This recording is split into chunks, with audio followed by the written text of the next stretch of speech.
Welcome into the Cowboys Report. I am your host, Tom Downey, here with some news, rumors, and reaction coming out of the Cowboys' fourth preseason loss this year, this time against the Jacksonville Jaguars. The Cowboys didn't play really anyone of immense importance. They sat 37 different players, some of whom were injured, so keep that in mind. But this was truly the back end of the roster. None of the starters played. A bunch of the key backups didn't play either. The Jags, meanwhile, they played Trevor Lawrence, who, perhaps unsurprisingly, looked really good against a couple of nickel or rookie corners for the Cowboys and sliced and diced his way on the field in 2 of his 3 drives. He was awesome in this one.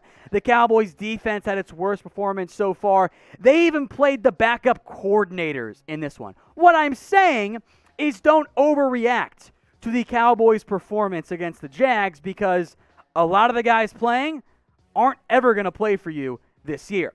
But with that in mind, we can still be honest and objective and say, wasn't a good performance. Now, not really supposed to be a good performance, but with that in mind, grade the Cowboys' performance for me. A, B, C, D, or F. Be honest, be objective in the comments section, and yes, you can be a little mean as well. I want to talk now about the Cowboys' backup quarterback battle. First 2 games, Garrett Gilbert was better. After last week against the Texans, looked like maybe Cooper Rush had taken the job. Now, who the hell knows? Gilbert was better against the Jags. He was able to move the offense with much more efficiency and had more success pushing it vertically. He finished the game 9 of 16 for 87 yards and 1 score. He did not, however, get the start. Instead, that was Cooper Rush, who was a meager 4 of 8 for 16 yards. The strengths and weaknesses of these 2 guys are still pretty darn clear. Cooper Rush is better post-snap. He processes a bit quicker, just gets through his stuff quicker, and doesn't have nearly as long as an internal clock as Garrett Gilbert does. Those are Gilbert's weaknesses, but his strength is what Rush lacks. Gilbert has an NFL arm. You saw Cooper Rush try to make outside the number throws, and I do not think he can operate with that offense. The Cowboys have pushed so far that, they feel comfortable with Rush or Gilbert. I don't know how that can be the case. Their plan at the beginning of the season was, hey, Garrett Gilbert's going to be our backup. That started to change in the preseason. They did not make a move for a different backup quarterback, say Gardner Minshew, which I would have done, for example. And now there remains uncertainty at the backup quarterback position. Regardless, if they got to play for the entire season, year's over. There aren't good backup quarterbacks available. They're all gone. But pick one for me. Who do you want it to be? GG for Garrett Gilbert, CR for Cooper Rush, or type in O for other. This question is the pinned comment on today's video. So if you get the ad break here on YouTube, scroll on down and get your votes in. Let's talk some injuries coming out of today's game. The notable one is Kelvin Joseph, the team's rookie corner, who left the game with a groin injury. Now, the Cowboys initially publicly said it was a groin issue, and he was questionable to return. Unsurprisingly, the Cowboys did not put Kelvin Joseph back in there in the game because, why would they? There's no reason to risk further injury for the rookie corner. But it is still an injury. Now, after the game, Mike McCarthy said the Cowboys had no update on Kelvin Joseph. Instead, he will be reevaluated on Monday. Hopefully, this is a minor issue and not a red flag at all for Kelvin, who was able to walk off the field slowly, but under his own power back towards the locker room. The Cowboys' cornerback room is very, steady, firm for week 1. Trevon Diggs, Anthony Brown, Jordan Lewis did not play at all against the Jags. Those are your starters at corner. Kelvin Joseph, who got beat once, then got hurt, maybe cornerback 4 on the outside, or I guess CB3 on the outside with Joseph and then Maurice Kennedy as your top 2 nickel guys. Deshaun Wright was also not great in this one, not his best performance so far this preseason. Deontay Burton was garbage, but good news, guys.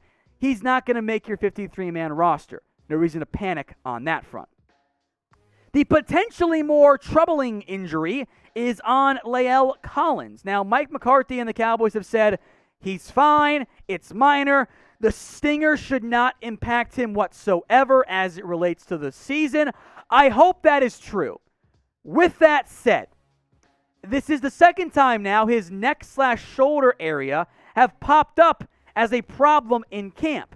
I want to believe the Cowboys when they say it's not a real concern, which they've been mostly truthful so far in camp with injury, which is a nice change of pace.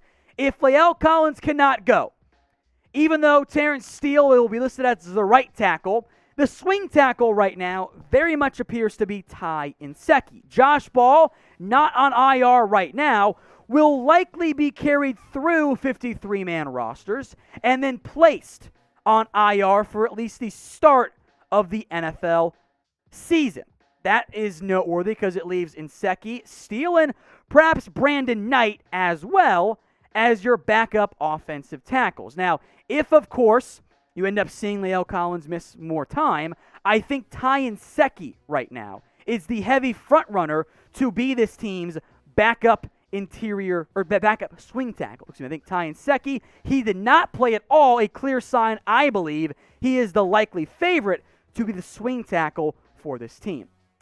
But what is your panic level over La'el Collins? Rate this for me on a scale of 1 to 10. 1 being you're not worried at all, 10 being you're kind of freaking out. Get your votes in for me in the comments section. Now for me, this is an injury to monitor if you are the Dallas Cowboys. Maybe you see him on a pitch count to an extent in the preseason. I'm not entirely sure. But I do want the Cowboys to be careful with La'el. This one has me a little bit more worried than the Dak Prescott injury ever did. Again, La'el can't go. Hopefully Tyron's out there because I don't want to start Ty Nsekhe, Terrence Steele.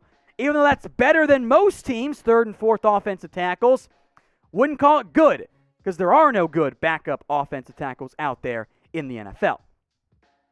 Today's show was made possible by BETUS. If you bet against the Cowboys in all 4 preseason games, you made yourself some money. I bet the Jags to cover.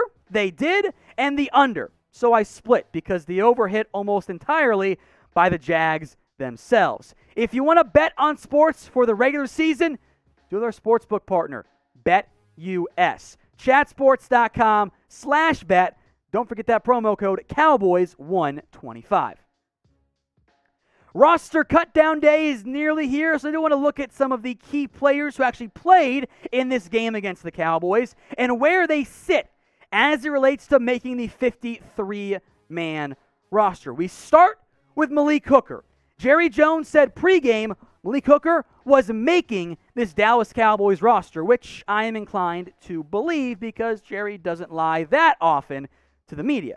Now, there had been some speculation, including from myself, that because Malik Hooker has not played on special teams, maybe the Cowboys start Hooker on the practice squad and go the Brandon Carr route and say, hey, we're going to call you up game days at points. You'll be on the 53, we promise you.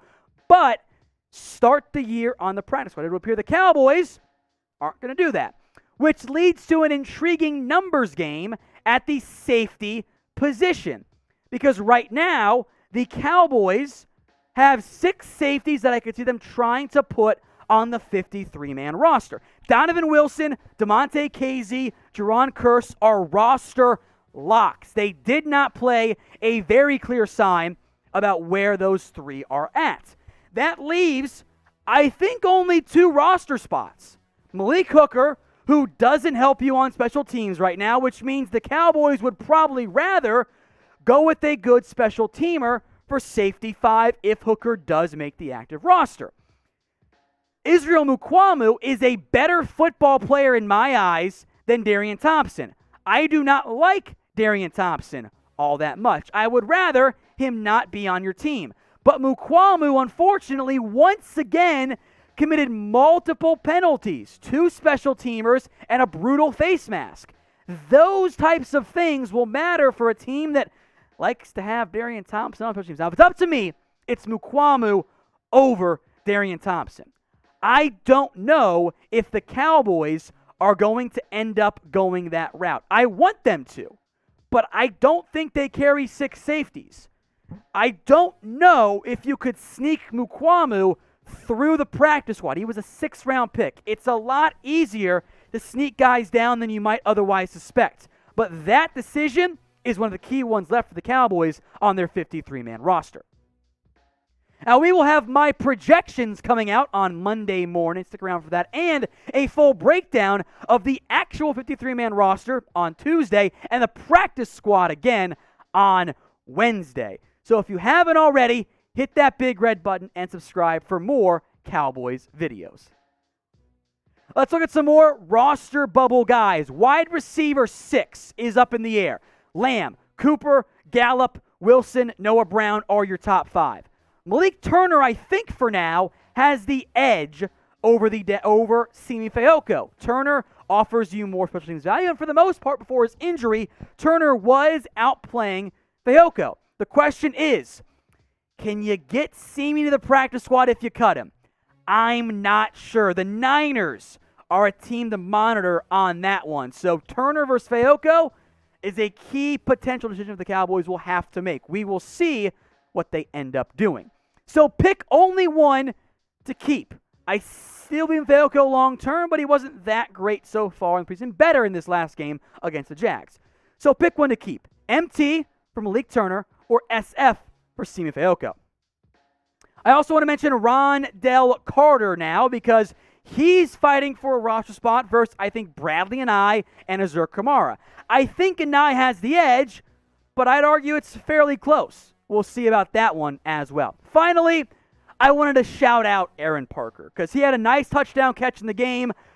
With the way he was used, he was clearly ahead of the other UDFAs for the Cowboys at receiver. Brandon Smith, Osiris Mitchell as well. I think Aaron Parker might end up being a practice squad guy for the Cowboys this season.